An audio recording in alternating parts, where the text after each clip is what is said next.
Hello friends, welcome to Marathi story diary official YouTube channel. मागच्या व्हिडिओमध्ये आपण शुभविवाह भाग 11वा बघितलेला। आजच्या व्हिडिओमध्ये आपण भाग 12वा बघणार आहोत। तुम्हाला हा व्हिडिओ आवडल्यास व्हिडिओला लाईक करा, शेअर करा आणि ह्याचा पुढचा भाग लवकरच तुमच्या भेटीला येईल तो बघण्यासाठी चॅनलला नक्की सबस्क्राइब करून ठेवा, जेणेकरून जेव्हा मी तो भाग टाकेन तेव्हा तुम्हाला नोटिफिकेशन येईल आणि तुम्ही तो भाग सगळ्यांच्या आधी बघू शकता।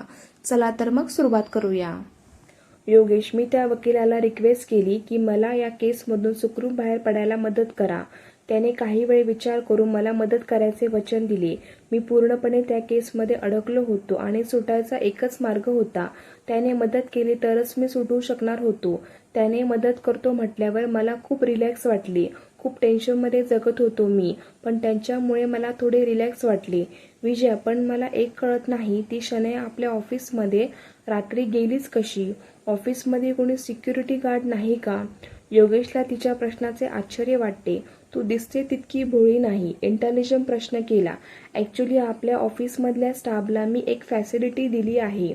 जर कुणाला सुट्टीवर जायचे असेल तर तो एम्प्लॉई एक्स्ट्रा वेळ बसून आपले काम कंप्लीट करून सुट्टी घेऊ शकतो। त्यासाठी तो रात्री पण येऊन काम करू शकतो। पण याबद्दल मला माहिती असते की कोण आज ऑफिसमध्ये एक्स्ट्रा हवर काम करणार आहे आणि किती वेळ, ही सगळी माहिती मला असते। आता ती माझी सेक्रेटरी म्हणून वॉचमॅनने तिला अडवले नसणार आणि मला माहिती आहे याबद्दल तिने नक्की काही ना काही कहाणी सांगितली असणार। विजय विचार करीत, अच्छा, बरं, त्या वकिलाने तुमची मदत कशी केली? तिचे सत्य उघड झाले का? योगेश, आधी त्यांचे सत्य कसे बाहेर आणायचे याचा आम्ही खूप विचार केला। मग ठरवलं की जसे ते दोघे ऑफिसमध्ये कोणी नाही बघून बोलले तसेच त्यांना पुन्हा एकटे ठेवू आणि तिथे जे काही बोलतील तो आवाज आपण रेकॉर्ड करू। हा प्लॅन आमचा तेव्हा सक्सेस होणार होता जर ते त्यांच्या प्लॅनबद्दल बोलले असते तर, पण देवाने माझे ऐकले आणि जे पाहिजे तेच रेकॉर्ड झाले। त्यांच्या वकिलाने त्या दोघांना ऑफिसमध्ये बसवले आणि मला काम आहे, मी 10 मिनिटात येतो, तुम्ही तोपर्यंत बसा म्हणून ते बाहेर आले। जसा आम्ही विचार केला ते तसेच बोलले। त्यांच्या वकिलाने ते रेकॉर्डिंग आम्हाला दिले आणि आम्ही ते कोर्टात सादर केले आणि त्यामुळे आमची बाजी एकदम पलटली आणि निकाल आमच्या बाजूने लागला। विजय उत्साही होत, मला डिटेल्स सांगा ना, काय झाले नेमके कोर्टात? त्यात काय रेकॉर्ड झाले होते? त्यांचा वकील पलटला, तिला तर खूप धक्का बसला असेल, पण त्यांच्या वकील आपल्याच पार्टीच्या विरुद्ध वागला तर जजने त्यांना पण रागावले असतील ना? योगेश, अगं हो, किती प्रश्न करशील, एकामागे एक सांगतो, सगळं सविस्तर सांगतो। त्यांचे वकील रात्री माझ्या वकिलांच्या ऑफिसमध्ये ते रेकॉर्डिंग घेऊन आले। आम्ही ऑन केले तर वकील गेल्यावर काही वेळ ते शांत होते। मग तिचा मित्र बोलला, आता हा वकील कुठे गेला कडमडायला? शनया, आपण केस तर जिंकत आहोत, पण तो तुझा योगेश काटकर तर अति शहाणा दिसतो। सगळे पुरावे त्याच्या विरुद्ध आहे तरी जिंकण्याची अपेक्षा करीत आहे। आत्तापर्यंत तर त्याने तुला कॉल करायला पाहिजे होता। अगं, तो जर केस मागे घे म्हणायला तुझ्याकडे आलाच नाही तर उपयोग काय इतकी प्लॅनिंग करून? शनया चिडचिड करीत, माझ्यावर कशाला चिडत आहे तू? तो नाही आला तर काय आता मी जाऊ त्याच्याकडे ऑफर घेऊन की बाबा तू जर मला 50 लाख दिले तर मी केस मागे घेते? शनयाचा मित्र, खरंच चांगली आयडिया आहे। तो नाही कॉल करत तर तू जाऊन भेट आणि म्हण 50 लाख दिले तर मी केस मागे घेते। शनया, तू काय डोक्यावर पडला आहे का? मला तो इतक्या इझिली त्याच्या ऑफिसमध्ये येऊ देईल का? आणि समजा मी गेली आणि बोलली आणि समजा त्याने माझे बोलणे रेकॉर्ड केले तर? तुला इतके सोपे वाटते का? एकदा त्याला फसवले मी, पण तो आता अलर्ट असेल, आता नाही फसणार, उलट मलाच फसवेल आणि जिंकत आलेला डाव आपल्यामुळे आपणच उधळून लावू। तिचा मित्र राग करीत, अगं पण केस जिंकली तरी आपल्याला काय मिळेल? आपल्याला काय फायदा? आपल्याला पैसा पाहिजे। त्यांचे नाव खराब झाले किंवा बिझनेस डुबला, काय आपल्याला फरक पडतो? एवढी शक्कल लढून त्याला फसवले ते आपल्याला पैसा मिळावा या हेतूने। मला तर वाटले होते कोर्टात केस यायच्या आधीच तो आपल्याला पैसे देऊन केस मागे घ्यायला लावेल, पण तो तर बिनडोक निघाला। एवढा मोठा बिझनेसमॅन, आपली रेप्युटेशन खराब होत आहे, बिझनेसवर याचा फरक पडत आहे तरी तो केस लढायच्या मागे लागला। बरं, त्याला निर्दोष सिद्ध करणारा त्याच्याकडे एकही पुरावा नाही, असा कसा हा बिझनेसमॅन झाला ग? शनाया, अरे हे देवधर्म करणारे लोक, त्यांचा देवावर खूप विश्वास. त्यांना वाटते आपण निर्दोष आहोत, आपण काही गुन्हा केला नाही ना, तर मग आपल्याला काहीच होणार नाही. देव आपल्या पाठीशी आहे.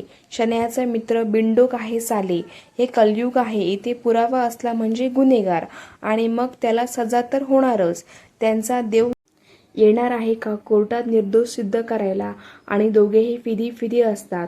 तशी शनाया हळूच, ए चूप बस, वकील साहेब येतील. आपले बोलणे जर त्यांनी ऐकले ना तर आपणच फसू. आम्ही त्यांचे रेकॉर्ड झालेले बोलणे ऐकून खूप खुश झालो, कारण यात त्यांनी सरळ सरळ कबुली दिली होती की हे सगळं त्यांनी पैशासाठी केले होते. नंतर माझ्या वकिलाने ते रेकॉर्डिंग लॅबमधून टेस्टिंग करून रिअल असल्याचे सर्टिफिकेट घेतले आणि आम्ही ते कोर्टात सबमिट केले. जेव्हा ते कोर्टात ऐकवले ते ऐकून सगळे अचंबित झाले. जज साहेब सुद्धा शॉक झाले की कुणी इतकी परफेक्ट प्लॅनिंग करून फसवू शकतो. नंतर आपल्या ऑफिसच्या वॉचमॅनची सुद्धा जबानी झाली आणि त्याने सुद्धा सांगितले की शनाया 3 रात्री ऑफिसमध्ये आली होती. मग काय सगळे क्रिस्टल क्लिअर होते. विजया आणि ती शनाया, ती आणि तिचा मित्र तर खूप चिडले असेल. त्यांची तर तोंड बघण्यासारखी झाली असेल. योगेश, अगं ती तर रागाने लाल झाली होती. स्वतःच्या वकिलाला खूप काही बोलली ती कोर्टात. जजला म्हणाली की त्या वकिलाचे लायसन्स जप्त करा, याने आपल्याच अशिलाला धोका दिला. विजया डोळे मोठे करीत मग काय झाले? योगेश, जजने त्यांना याबद्दल जाब विचारला, कारण असे करणे गुन्हा आहे. आपण ज्यांचे वकीलपत्र घेतले त्यांच्याशी आपल्याला असे वागता येत नाही. मग त्यांनी कोर्टाची आणि जजची माफी मागितली आणि आपली बाजू मांडली. माननीय जज साहेब, मी असा वागलो त्याला कारण आहे. समाजात चुकीचा संदेश नको जायला म्हणून मी असा वागलो. रेप किंवा अटेम्प्ट टू रेप ही एखाद्या स्त्रीच्या आयुष्यातील मरणापेक्षाही वाईट घटना. समाजातील अतिशय सेन्सिटिव्ह विषय आहे रेप.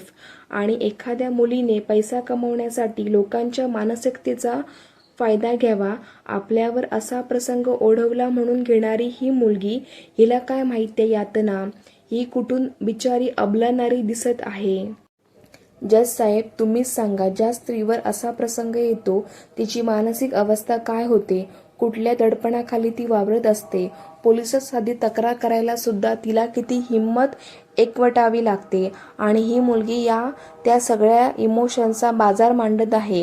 काय तर फक्त पैसा कमवण्यासाठी. योगेश काटकरचा, तो श्रीमंत आहे, त्याच्याकडे भरपूर पैसा आहे. ही त्याची चूक की त्यांनी एका गरीब मुलीला मदत व्हावी म्हणून आपल्या ऑफिसमध्ये नोकरीवर ठेवले, ही त्यांची चूक. जज साहेब, आज जर अशा मुलींना आपण न्याय दिला, एका निरपराध पुरुषाला सजा दिली, तर समाजात काय संदेश जाईल?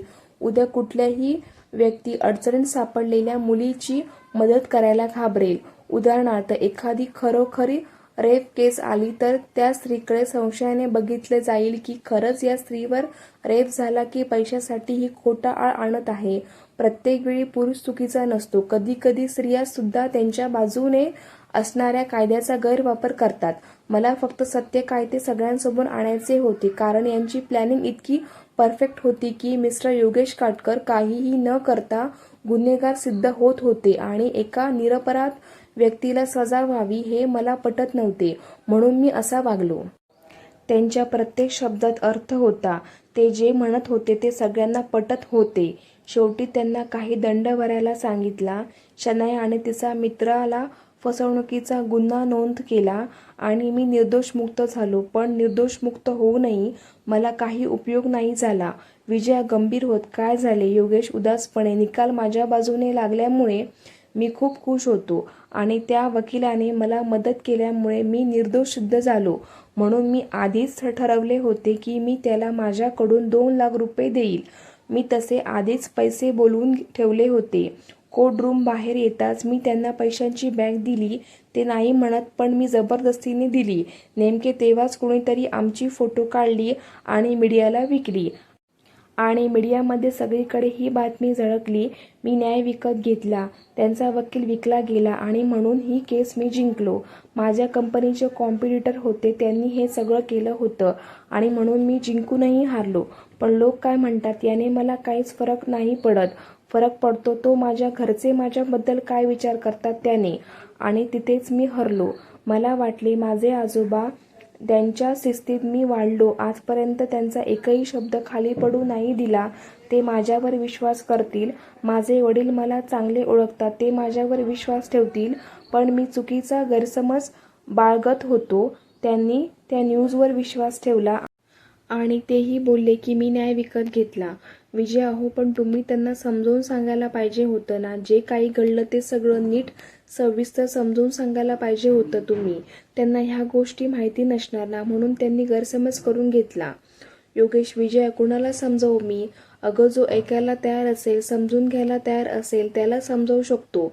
पण ते तर मला आरोपी ठरवूनच बोलत होते. सक्सेस माझ्या डोक्यात गेले. मला पैशाचा माज आला. पैसा आला तर मी माझी शिकवण विसरलो. मी आता तो योगेश नाही राहिलो. माझ्या लहान बहीण भावंडांपासून मला वेगळं ठेवायला पाहिजे, नाहीतर त्यांच्यावरही वाईट संस्कार होतील, हे आजोबांचे शब्द होते. मी अशा भ्रष्ट माणसाच्या घरात आता एकही क्षण थांबणार नाही आणि माझ्या देवांना सुद्धा ठेवणार नाही. माझे काहीही ऐकून न घेता ते हे घर सोडून निघून गेले. फक्त आईचा माझ्यावर विश्वास होता, पण बाबाने तिलाही जबरदस्तीने इथून नेले आणि मी फक्त बघत राहिलो. मला कळलेच नाही मला कोणत्या गुन्ह्याची सजा देत आहे. मग मी ठरवले, मी कुणालाही सफाई देणार नाही.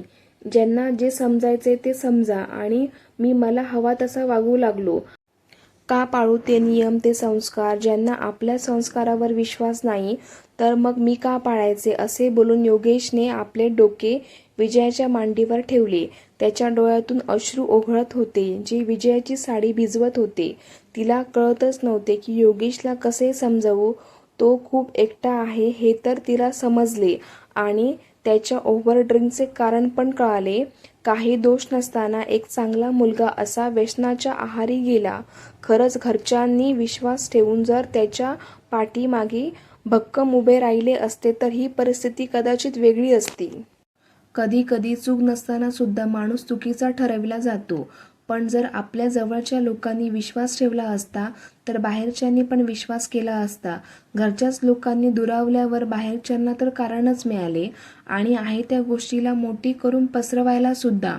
विजया मनाशी ठरवते की योगेश निर्दोष आहे आणि त्याने असे काहीही केले नाही ज्यामुळे घराची अब्रू होईल, संस्कार धुळीला मिळेल. हे मी एक दिवस त्यांच्या आजोबा आणि बाबांना पटवून देईलच आणि त्यांचे कुटुंब पुन्हा एकत्र आणेल. ती हलकेच त्याच्या केसातून हात फिरवत, तुम्ही फॅमिलीपासून दूर झाले ना, एक दिवस मी तुमची फॅमिली तुम्हाला परत मिळवून देईन. सगळ्यांना पटवून देईल की तुम्ही त्यांनी जसे घडवले तसेच योगेश काटकर आहात. योगेश तिच्या मांडीवरून उठत, नाही विजया, ती माझी फॅमिली नाहीच. ज्यांना आपण निर्दोष आहोत हे पटवून द्यावे लागत असेल तर काय कामाची अशी नाती गोती? नाते तर ते असतात ज्यांना आपल्या फॅमिली मेंबरवर अतूट विश्वास असतो. आपला मुलगा नातू काय करू शकतो आणि काय नाही हे त्यांना चांगले माहिती असते.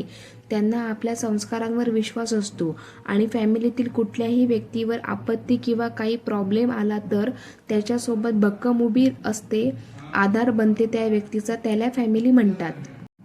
त्याला फॅमिली नाही म्हणत जी प्रॉब्लेम्समध्ये एकटं सोडून जाते. आणि आता माझी फॅमिली फक्त तू आहे आणि मला प्रॉमिस कर, तू कधी त्यांना हे पटवून नाही देणार की मी निर्दोष आहे. विजया गोंधळून, अहो पण सांगितले नाही तर कसे कळेल त्यांना? योगेश चिडून, मग नको कळू दे. त्यांना आयुष्यभर नाही कळले तरी चालेल, पण तू सांगणार नाही, कळले? प्रॉमिस कर मला. योगेश तिच्या समोर हात पुढे करीत वचन मागत असतो. त्याला चिडलेलं बघून नाईलाज होतो आणि ती त्याच्या हातात हात देत प्रॉमिस करते. Yogesh, that's good. मला कुणाची गरज नाही. यानंतर पुन्हा त्यांचा विषय नको. दुसऱ्या दिवशी योगेश सकाळी नाश्ता करीत असताना विजया त्याच्या बाजूच्या चेअरवर बसत, अहो मला काही विचारायचे होते. योगेश नाश्ता करता करता, मग बोल ना. आपल्या बेडरूमची बाल्कनी किती मोठी आहे, पण तिथे काहीच नाही, त्यामुळे ओकीबोकी वाटते ती. माझी ना तिथे काही फुलझाडे लावायची इच्छा आहे आणि तिथे बसायला एक सोफा पण. करू का? योगेश, विजया, कितींदा सांगितले, हे तुझे पण घर आहे, तुला जे करायचे ते कर. अशी विचारत जाऊ नको. त्या माळ्याला बोलव आणि तुला काय काय पाहिजे ते त्याला सांग, तो करून देईल तुला. विजया, अहो तेच तर. मी त्याला सांगितले पण तो माझे ऐकतच नाही. तुम्ही सांगितल्याशिवाय तो बेडरूममध्ये येणार नाही म्हणतो. योगेश चिडून रामू काकांना बोलवत तसे ते लगेच येतात. काका घरातील सगळ्या नोकर माणसांना आत्ताच्या आत्ता माझ्यासमोर हजर करा. माळ्याला पण बोलवा. रामू काका हो बाबा. 5 मिनिटाच्या आत सगळे नोकर योगेश समोर हजर होतात. सगळे भीतीने घाबरलेले असतात की कुणाच्या हातून काही चूक झाली जे इतक्या अर्जंट. सगळ्यांना बोलवले. सगळे मान खाली घालून उभे असतात. योगेश सगळ्यांना उद्देशून रागाने, ही विजया तुमची मॅडम, या घरची मालकीण, हे तर तुम्हाला माहीतच आहे ना. सगळे नोकर मान हलवीत. योगेश आवाज वाढवीत, मग तुमच्या मालकिणीने जर कुठले काम सांगितले तर तुम्ही त्याला नकार कसे देऊ शकता? काय माळी काका, काय सांगितले होते विजयाने तुम्हाला? माळी काका घाबरून तपतप करायला लागतात. त्या म्हाताऱ्या व्यक्तीला असे घाबरलेले बघून विजयाला वाईट वाटते. ती मध्येच बोलते, अहो तुम्हीच तर सांगून ठेवले होते ना की तुमच्या बेडरूममध्ये कोणी जाणार नाही, शिवाय रामू काकांच्या. मग त्यात त्यांची काय चूक? तुम्ही असे ओरडू नका. योगेशला लगेच आपली चूक कळते. तो जरा हळू आवाजात, मॅडम जे सांगतील ते सगळं तुम्हाला ऐकावे लागेल. जर कोणी तिचे ऐकले नाही, तिने सांगितलेले काम करीत नाही असे आढळले तर त्याला नोकरीवरून काढले जाऊ शकते, समजलं? आता तुम्ही जाऊ शकता. माळी काका तुम्ही थांबा. सगळे नोकर निघून जातात. फक्त खाली मान घालून माळी काका असतात. योगेश त्यांच्या सुरकुतलेल्या चेहऱ्याकडे बघतो. योगेशने आवाज वाढवून बोलल्यामुळे त्यांच्या डोळ्यात पाणी येते, पण ते लपवण्याचा निरर्थक प्रयत्न ते करीत असतात. योगेश त्यांच्या जवळ जात आपले दोन्ही हात त्यांच्या खांद्यावर ठेवत, काका सॉरी, मला तुम्हाला हर्ट करायचे नव्हते. प्लीज तुम्ही रडू नका. तुम्ही माझ्या वडिलांपेक्षा मोठे आहात. खरंच मी तुमच्यावर आवाज चढवून नव्हते बोलायला पाहिजे. माळी काकांना बरे वाटले की योगेशला त्याची चूक कळाली, पण ते आपले मालक आहेत आणि त्यांनी नोकर माणसांची माफी मागणे हे त्यांना आवडले नाही. ते त्यांच्याकडे बघून, चालायचे साहेब. तुम्ही बेडरूममध्ये जायला मनाई केली होती सगळ्यांना, हे मला माहिती होतं. म्हणून मी बाईसाहेबांना म्हणालो की आधी तुम्हासनी विचारा, मग करतो मी ते काम. योगेश, बरं ठीक आहे. तुम्ही लवकरात लवकर बाईसाहेबांची बाल्कनी सजवून द्या. त्या जे जे म्हणतील तसे करून द्या. विजयाकडे बघून, ठीक आहे आता. विजय हसून मान हलवते. योगेश, चल मी निघतो, मला उशीर होत आहे. विजय त्याला पाठमोरी जाताना बघून मनात, खरंच तुम्ही एक चांगले व्यक्ती आहात. तेव्हाच तर तुम्ही आपल्यापेक्षा मोठ्या व्यक्तीची माफी मागितली. एवढा मोठा बिझनेसमॅन एका नोकराला सॉरी म्हणतो, पण तुमच्या घरचे लोक कसे नाही समजू शकले तुम्हाला? तुमच्यातले चांगले गुण का नाही लक्षात आले त्यांच्या? नेहमी सोबत राहणाऱ्या व्यक्तीला इतकं चुकीचं कसं कोणी समजू शकतं? पण तुमची फॅमिली मी तुम्हाला परत मिळवून देईनच. तुम्ही त्यांना काही न सांगण्याचं वचन घेतलं. मी देवाला तर प्रार्थना करूच शकते की तुमच्या फॅमिलीला तुम्ही निर्दोष असल्याचं प्रमाणपत्र मिळावे आणि सगळे पहिल्यासारखे एकत्र यावे. चला फ्रेंड्स, आजच्या पुरतं एवढंच. तुम्हाला ही स्टोरी आवडल्यास व्हिडिओला लाईक करा आणि चॅनलला नक्की सबस्क्राईब करून ठेवा.